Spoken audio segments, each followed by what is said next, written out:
Domain hacking is the practice of using top-level domains, the bit after the last dot in a URL, in the name of your website. Many ubiquitous companies such as YouTube, Instagram, and Reddit have all utilized domain hacking.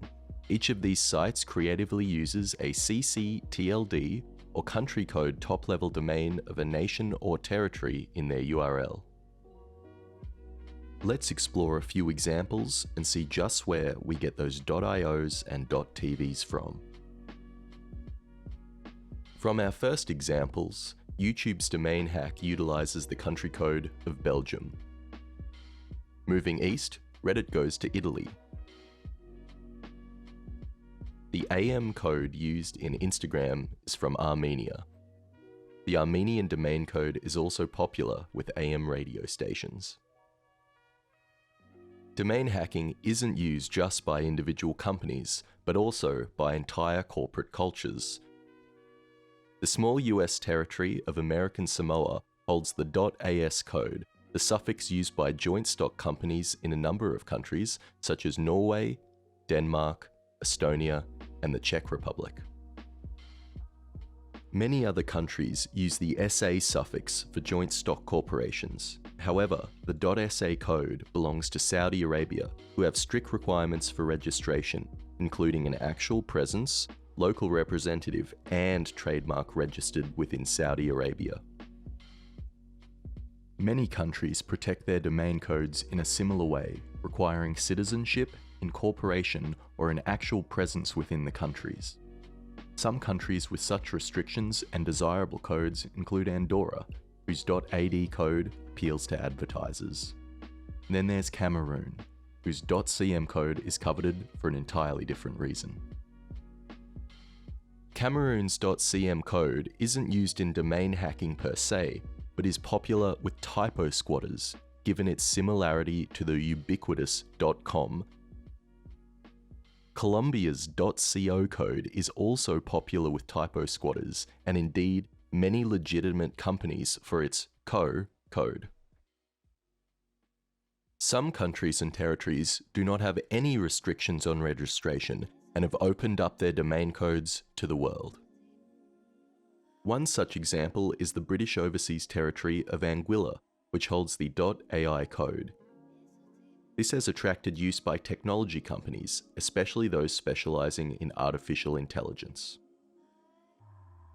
The code is available for registration by anyone worldwide, and the most expensive domain has been expert.ai, sold in June 2020 for €95,000.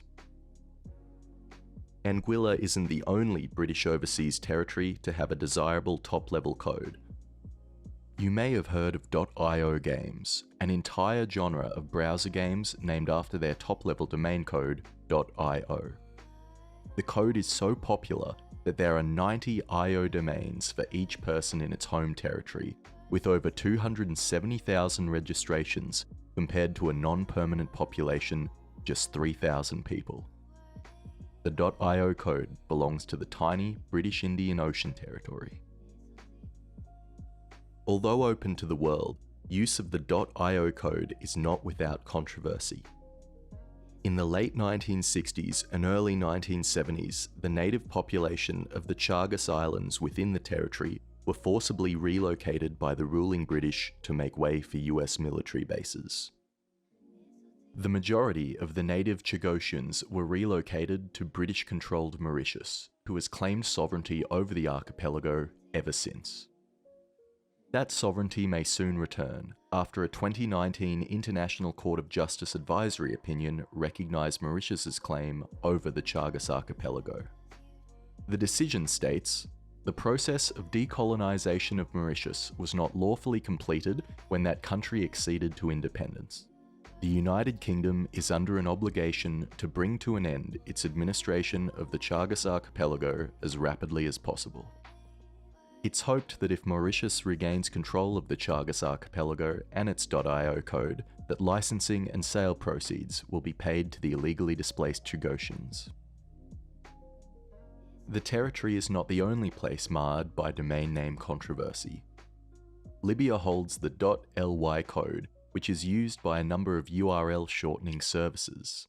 The .ly domain of sex-positive URL shortening service, Vibly, was seized by Libyan authorities in 2010 for allegedly breaching Libya's conservative laws. Another much more famous domain was seized by the Australian External Territory of Christmas Island.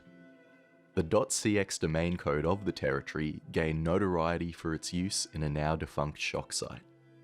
The Christmas Island Internet Administration suspended the domain in 2004 upon complaint from a local resident.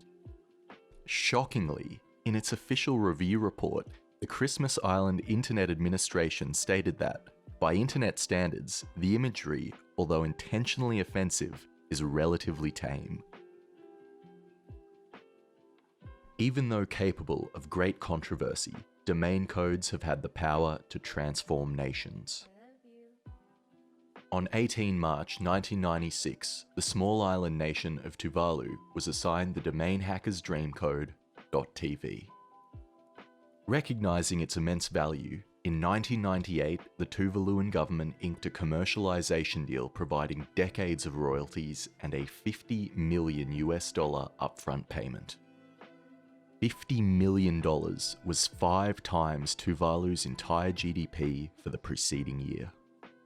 Although further negotiations allowed the payment to be made in installments, it's reported that Tuvalu used the first installment to help pave roads, bring streetlights to the nation, and even fund its successful application to join the United Nations. Even now, it's estimated that the ongoing .tv royalties make up a whopping 8% of Tuvalu's GDP. Tuvalu's .tv code is helping to ensure its economic future. But that raises the question, what happens to the domain codes of countries that cease to exist? The Democratic Republic of the Congo was known as Zaire prior to 1997. When a new government was declared and the country renamed, Zaire ceased to exist. Eligible websites were migrated to the country's current .cd code, and Zaire's .zr code was retired in 2001. The .cd code has proven valuable, being used in domain hacks as an initialism for compact disk. The retirement of Zaire's code in 2001 was not the first time this had happened. That peculiar honor belongs to Czechoslovakia. Following the split of Czechoslovakia in 1993, the former state's .cs code was retired in January 1995. The newly formed nations of the Czech Republic and Slovakia were granted the new codes of .cz and .sk.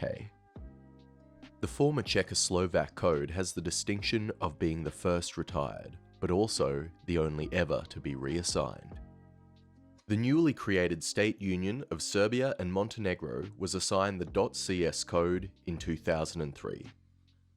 Despite that reassignment, Serbia and Montenegro did not use the assigned code and continued to use the Yugoslav.yu.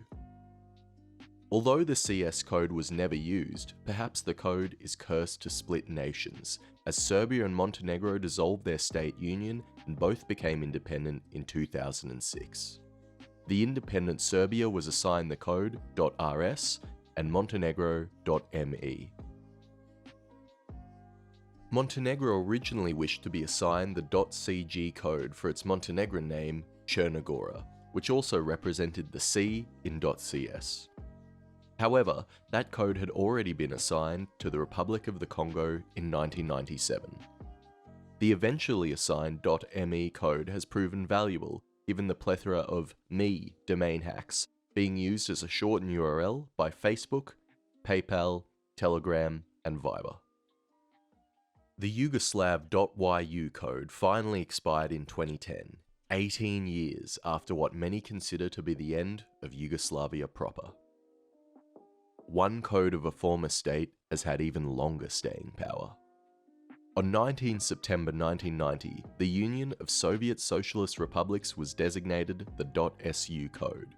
Just 15 months later, on the 26th of December 1991, the Soviet Union was dissolved.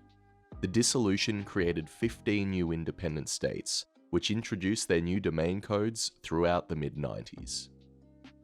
In April 1994, the Russian Federation introduced the .ru code, having continued to use the .su code in the preceding years. The .su code was to be retired, but was allowed to remain upon the request of the Russian government and internet users. The code remains popular in Russia, but has also been adopted by student unions around the globe, over 30 years after the dissolution of the Soviet Union. And don't forget the Republic of Gamers.